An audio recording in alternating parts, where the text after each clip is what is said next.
valley to the plain beyond and crossed the plain in many directions to reach the abodes of men. These stood singly or in groups of dwellings called villages, and in nearly all the houses, whether big or little, Claus found children. The youngsters soon came to know his merry, laughing face and the kind glance of his bright eyes. Claus heard the wind whistling and shrieking in its play, and thanked the good Nooks again for his comfortable shelter. Blinky washed her face lazily and stared at the coals with a look of perfect content.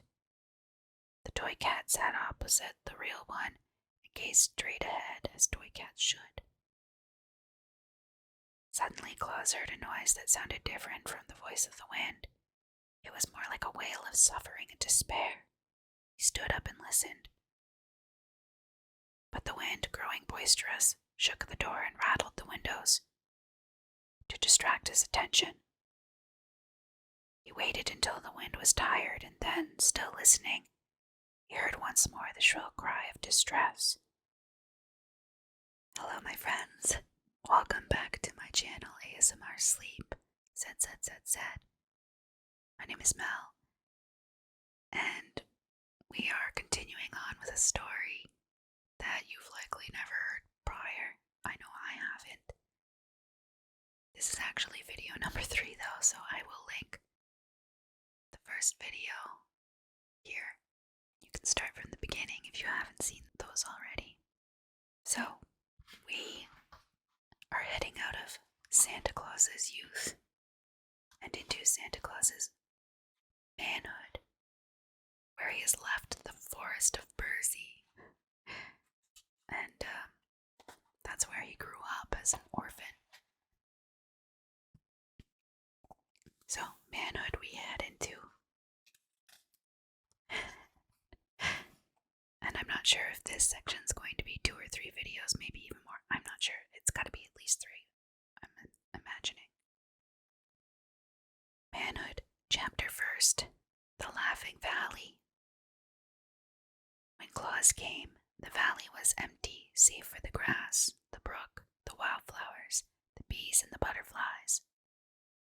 If he would make his home here and live after the fashion of men, he must have a house. This puzzled him at first, but while he stood smiling in the sunshine, he suddenly found beside him old Nelko, the servant of the master woodsman. Nelko bore an axe, strong and broad, with blade that gleamed like burnished silver. This he placed in the young man's hand, then disappeared without a word. Claus understood, and turning to the forest's edge, he selected a number of fallen tree trunks, which he began to clear of their dead branches. He would not cut into a living tree. His life among the nymphs who guarded the forest had taught him that a live tree is sacred, being a created thing endowed with feeling. But with the dead and fallen trees, it was different. They had fulfilled their destiny as active members of the forest community, and now it was fitting that their remains should minister to the needs of man. The axe bit deep into the logs at every stroke. It seemed to have a force of its own, and Claus had but to swing and guide it. When shadows began creeping over the green hills to lie in the valley overnight, the young man had chopped many logs into equal lengths and proper shapes for building a house, such as he had seen the poorer classes of men inhabit. Then, resolving to await another day before he tried to fit the logs together, Claus ate some of the sweet roots he well knew how to find, drank deeply from the laughing brook, and lay down to sleep on the grass, first seeking a spot where no flowers grew, lest the weight of his body should crush them. And while he slumbered and breathed in the perfume of the wondrous valley, the spirit of happiness crept into his heart and drove out all terror and care and misgivings. Nevermore would the face of Claus be clouded with anxieties. Nevermore would the trials of life weigh him down as with a burden. The Laughing Valley valley had claimed him for its own. Would that we all might live in that delightful place, but then maybe it would become overcrowded. For ages it had awaited a tenant. Was it chance that led young Claus to make his home in this happy vale?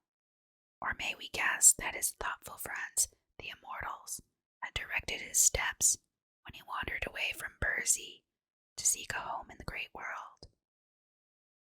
Certain it is that while the moon peered over the hilltop and flooded with its soft beams the body of the sleeping stranger, the laughing valley was filled with the queer, crooked shapes of the friendly nooks. These people spoke no words, but worked with skill and swiftness.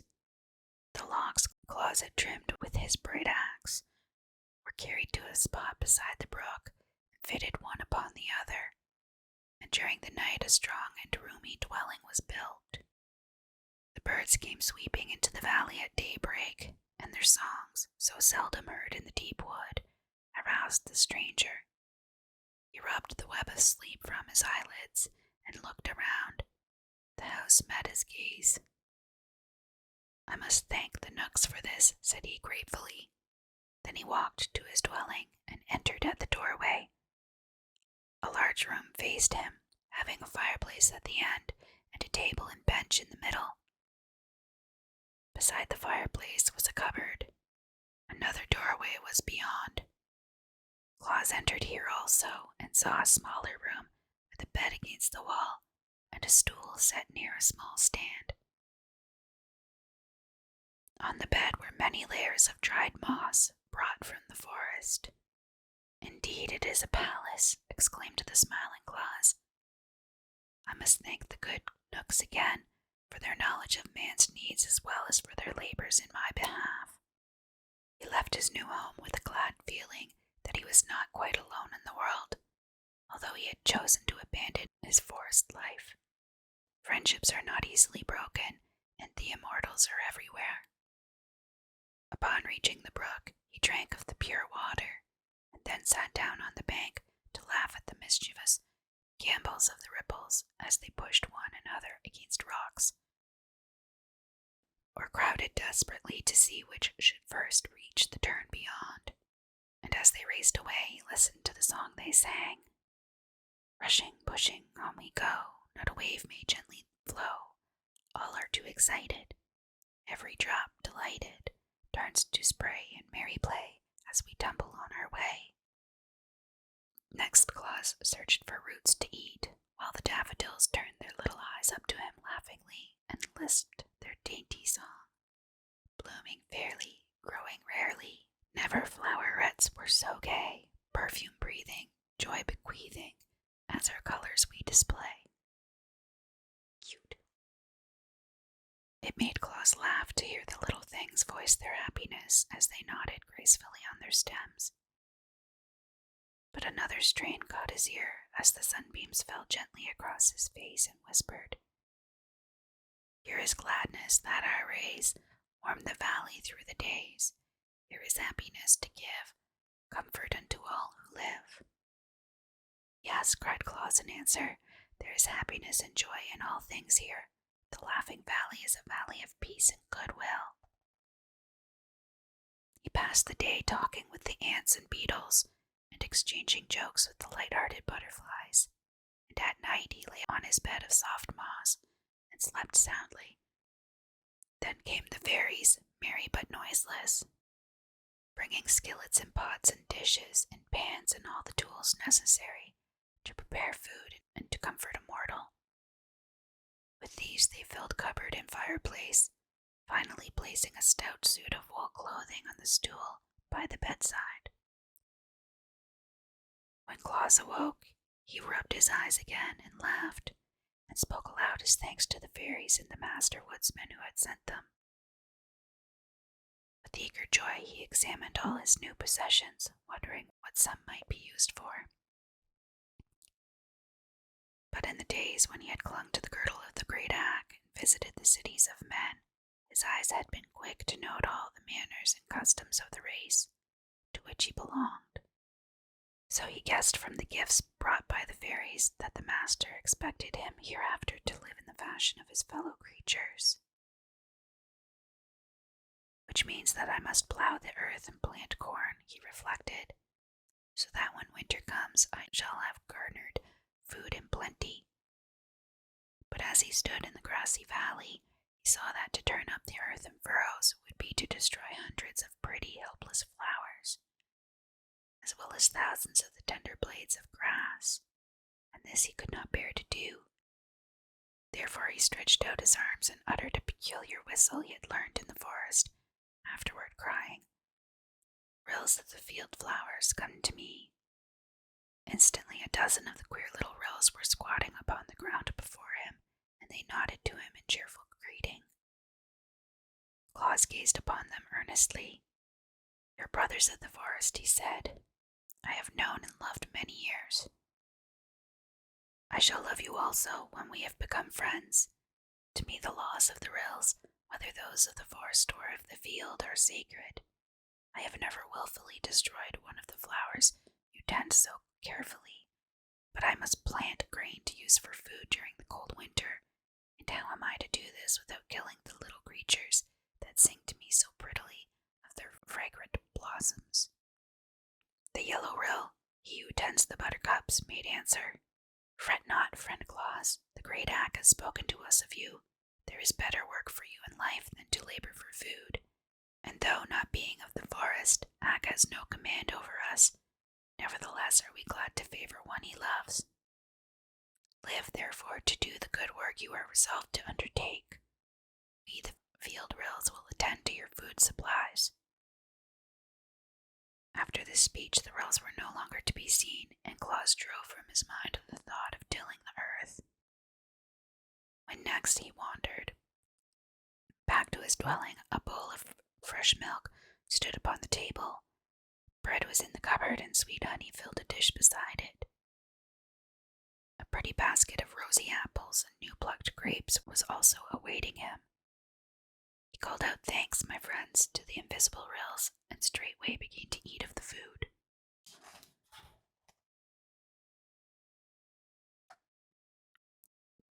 Thereafter, when hungry, he had but to look into the cupboard to find goodly supplies brought by the kindly rills, and the nooks cut and stacked much wood for his fireplace, and the fairies brought him warm blankets and clothing. So began his life in the Laughing Valley, with the favor and friendship of the immortals to minister to his every want. Chapter 2. How Claus made the first toy. Oh, this should be interesting. Truly our Claus had wisdom for his good fortune, but strengthened his resolve to befriend the little ones of his own race. He knew his plan was approved by the immortals, else they would not have favored him so greatly. So he began at once to make acquaintance with mankind. He walked through the valley to the plain beyond, and crossed the plain in many directions to reach the abodes of men. These stood singly or in groups of dwellings called villages, and in nearly all the houses, whether big or little, Claus found children. The youngsters soon came to know his merry, laughing face and the kind glance of his bright eyes. And the parents, while they regarded the young man with some scorn for loving children more than their elders, were content that the girls and boys had found a playfellow who seemed willing to amuse them. So the children romped and played games with Claus, and the boys rode upon his shoulders, and the girls nestled in his strong arms, and the babies clung fondly to his knees. Wherever the young man chanced to be, the sound of childish laughter followed him, and to understand this better, you must know that children were much neglected in those days, and received little attention from their parents, so that it became to them a marvel that so goodly a man as Claus devoted his time to making them happy. And those who knew him were, you may be sure, very happy indeed. The sad faces of the poor and abused grew bright for once. The cripple smiled despite his misfortune. The ailing ones hushed their moans, and the grieved ones their cries, when their merry friend came nigh to comfort them. Only at the beautiful palace of the Lord of Lurd, and at the frowning castle of the Baron Braun, was Claus Claus refused admittance. There were children at both places, but the servants at the palace shut the door in the young stranger's face. The fierce baron threatened to hang him from an iron hook on the castle walls, whereupon Claus sighed and went back to the poorer dwellings where he was welcome. After a time the winter drew near. The flowers lived out their lives and faded and disappeared. The beetles burrowed far into the warm earth. The butterflies deserted the meadows, and the voice of the brook grew hoarse, as if it had taken cold. One day snowflakes filled all the air in the laughing valley, dancing boisterously toward the earth and clothing in pure white raiment the roof of Claus's dwelling. At night Jack Frost rapped at the door. "Come in," cried Claus. "Come out," answered Jack, "for you have a fire inside."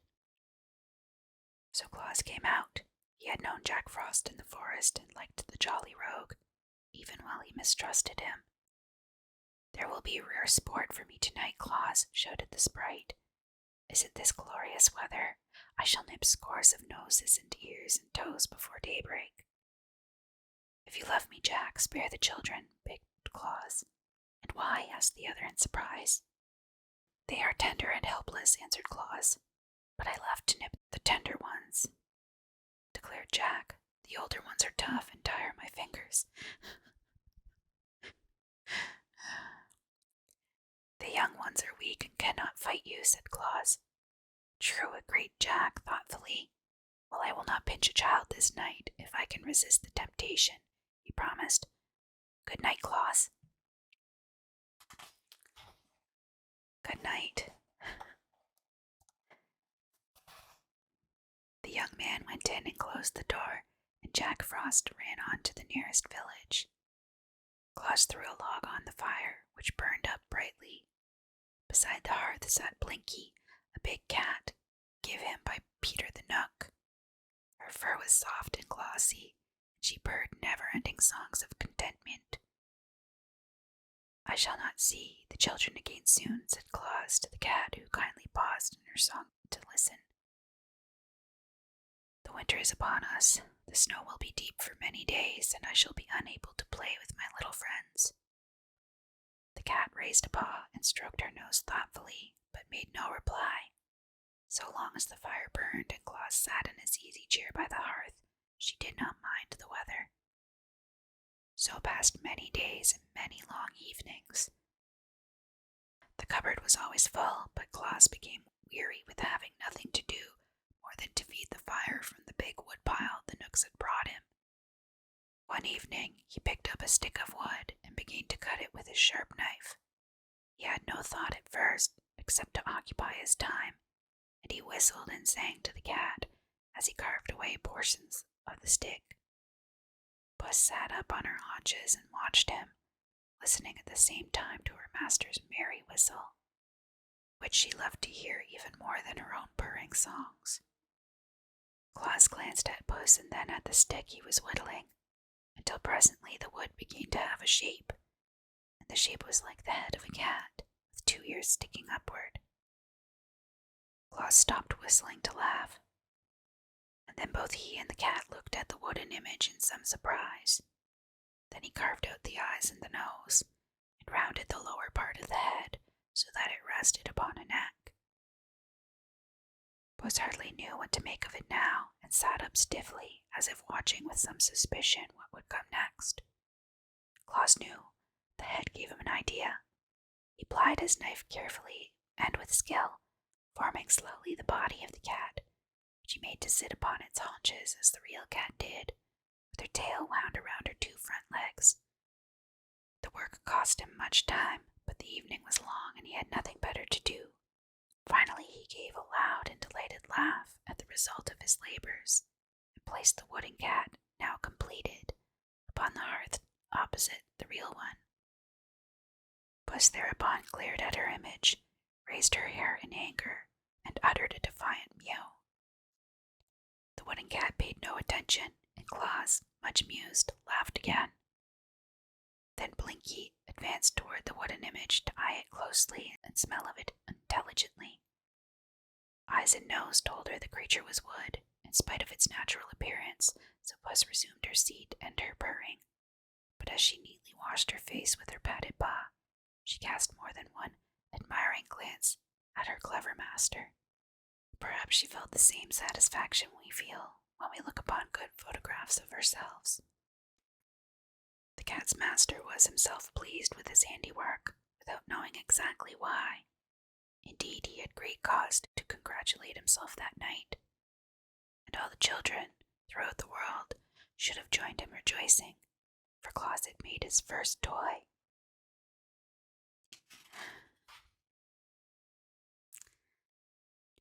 Chapter 3rd. How the Ryls Colored the Toys. A hush lay on the Laughing Valley now. Snow covered it like a white spread, and pillows of downy flakes drifted before the dwelling, where Claus sat feeding the blaze of the fire. The brook gurgled on beneath a heavy sheet of ice, and all living plants and insects nestled close to Mother Earth to keep warm. The face of the moon was hid by dark clouds, and the wind, delighting in the wintry sport, pushed and whirled the snowflakes in so many directions that they could get no chance to fall to the ground. Claus heard the wind whistling and shrieking in its play, and thanked the good Nooks again for his comfortable shelter. Blinky washed her face lazily and stared at the coals with a look of perfect content. The toy cat sat opposite the real one and gazed straight ahead as toy cats should. Suddenly Claus heard a noise that sounded different from the voice of the wind. It was more like a wail of suffering and despair. He stood up and listened. But the wind, growing boisterous, shook the door and rattled the windows. To distract his attention, he waited until the wind was tired, and then, still listening, he heard once more the shrill cry of distress. Quickly he drew on his coat, pulled his cap over his eyes, and opened the door. The wind dashed in and scattered the embers over the hearth, at the same time blowing Blinky's fur so furiously that she crept under the table to escape. Then the door was closed and Claus was outside, peering anxiously into the darkness. The wind laughed and scolded and tried to push him over, but he stood firm. The helpless flakes stumbled against his eyes and dimmed his sight, but he rubbed them away and looked again. Snow was everywhere, white and glittering. It covered the earth and filled the air. The cry was not repeated. Claus turned to go back into the house, but the wind caught him unawares, and he stumbled and fell across a snowdrift. His hand plunged into the drift and touched something that was not snow. This he seized, and pulling it gently toward him, found it to be a child. The next moment he had lifted it in his arms and carried it into the house. The wind followed him through the door, but Claus shut it out quickly. He laid the rescued child on the hearth, and brushing away the snow, he discovered it to be a Weekum, a little boy who lived in a house beyond the valley. Claus wrapped a warm blanket around the little one and rubbed the frost from its limbs. Before long the child opened his eyes, and seeing where he was, smiled happily. Then Claus warmed milk and fed it to the boy slowly, while the cat looked on with sober curiosity. Finally the little one curled up in his friend's arms and sighed and fell asleep, and Claus, filled with gladness that he had found the wanderer, held him closely while he slumbered. The wind, finding no more mischief to do, climbed the hill and swept on toward the north. This gave the weary snowflakes time to settle down to earth, and the valley became still again. The boy, having slept well in the arms of his friend, opened his eyes and sat up. Then, as a child will, he looked around the room and saw all that it contained. "Your cat is a nice cat, Claus," he said at last. "Let me hold it." But Puss objected and ran away. "The other cat won't run, Claus," continued the boy. "Let me hold that one." Claus placed the toy in his arms, and the boy held it lovingly and kissed the tip of its wooden ear. How did you get lost in the storm, Weekum? Asked Claus.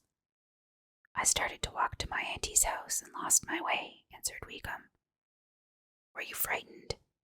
It was cold, said Weekum, and the snow got in my eyes so I could not see. Then I kept on till I fell in the snow without knowing where I was, and the wind blew the flakes over me and covered me up. Claus gently stroked his head, and the boy looked up at him and smiled.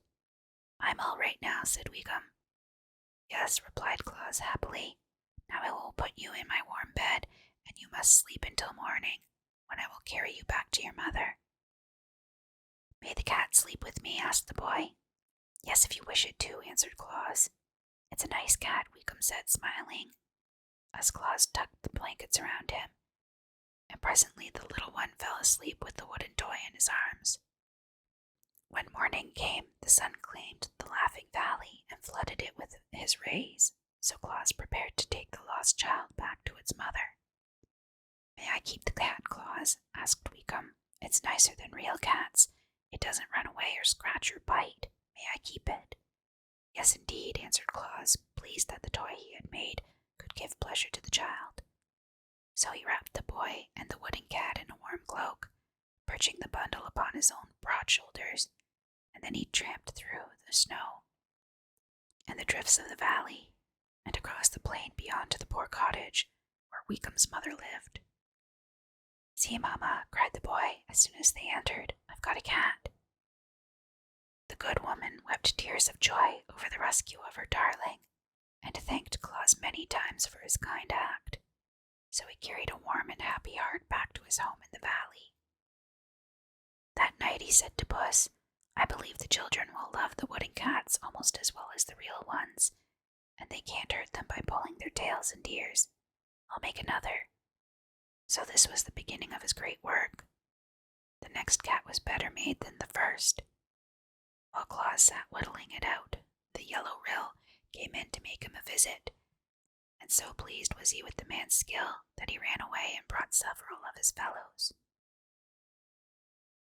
There sat the red rill, the black rill, the green rill, the blue rill, and the yellow rill in a circle on the floor, while Claus whittled and whistled, and the wooden cat grew into shape.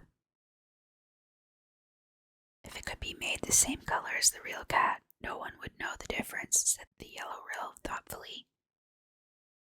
The little ones, maybe, would not know the difference, replied Claus, pleased with the idea. I will bring you some of the red that I color my roses and tulips with, cried the red rill, and then you can make the cat's lips and tongue red. I will bring some of the green that I color my grasses and leaves with, said the green rill, and then you can color the cat's eyes green. They will need a bit of yellow also, remarked the yellow rill. I must fetch some of the yellow that I used to color my buttercups and goldenrods with. The real cat is black, said the black rill. I will bring some of the black that I used to color the eyes of my pansies with, and then you can paint your wooden cat black.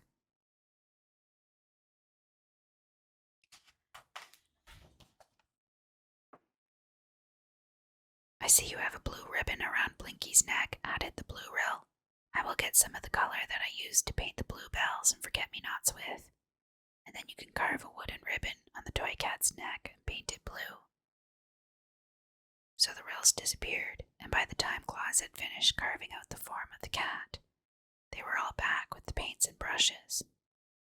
They made Blinky sit upon the table that Claus might paint the toy cat just the right color, and when the work was done, the rills declared it was exactly as good as a live cat. That is, to all appearances, added the red rill. Blinky seemed a little offended by the attention bestowed upon the toy. That she might not seem to approve the imitation cat, she walked to the corner of the hearth and sat down with a dignified air. But Claus was delighted, and as soon as morning came, he started out and tramped through the snow, across the valley and the plain, until he came to a village. There, in a poor hut near the walls of the beautiful palace of the Lord of Lurd, a little girl lay upon a wretched cot, moaning with pain. Claus approached the child and kissed her and comforted her, and then he drew the toy cat from beneath his coat, where he had hidden it, and placed it in her arms. Ah, how well he felt himself repaid for his labor and his long walk, when he saw the little one's eyes grow bright with pleasure. She hugged the kitty tight to her breast as if it had been a precious gem, and would not let it go for a single moment. The fever was quieted, the pain grew less, and she fell into a sweet and refreshing sleep. Claus laughed and whistled and sang all the way home. Never had he been so happy as on that day. When he entered his house, he found Shigra, the lioness, awaiting him. Since his babyhood, Shigra had loved Claus, and while he dwelt in the forest, she had often come to visit him at Nestle's bower. After Claus had gone to live in the Laughing Valley, Shigra became lonely and ill at ease, and now she had braved the snowdrifts, which all lions abhor, to see him once more. Shigra was getting old, and her teeth were beginning to fall out, while the hairs that tipped her ears and tail had changed from tawny yellow to white. Claus found her lying on his hearth, and he put his arms around the neck of the lioness and hugged her lovingly. The cat had retired into a far corner. She did not care to associate with Shigra. Claus told his old friend about the cats he had made and how much pleasure they had given Weekum and the sick girl. Shigra did not know much about children. Indeed, if she met a child, she could scarcely be trusted not to devour it. But she was interested in Claus's new labors and said, "These images seem to me very attractive. Yet I cannot see why you should make cats, which are very unimportant animals. Suppose now that I am here, you make the image of a lioness, the queen of all beasts. Then indeed your children will be happy and safe at the same time." Claus thought this was a good suggestion, so he got a piece of wood and sharpened his knife, while Shigra crouched upon the hearth at his feet. With much care he carved the head in the likeness of the lioness, even to the two fierce teeth that curved over her lower lip, and the deep frowning lines above her wide-open eyes. When it was finished, he said, "You have a terrible look, Shigra." "Then the image is like me," she answered, "for I am indeed terrible to all who are not my friends." Claus now carved out the body, with Shigra's long tail trailing behind it. The image of the crouching lioness was very lifelike.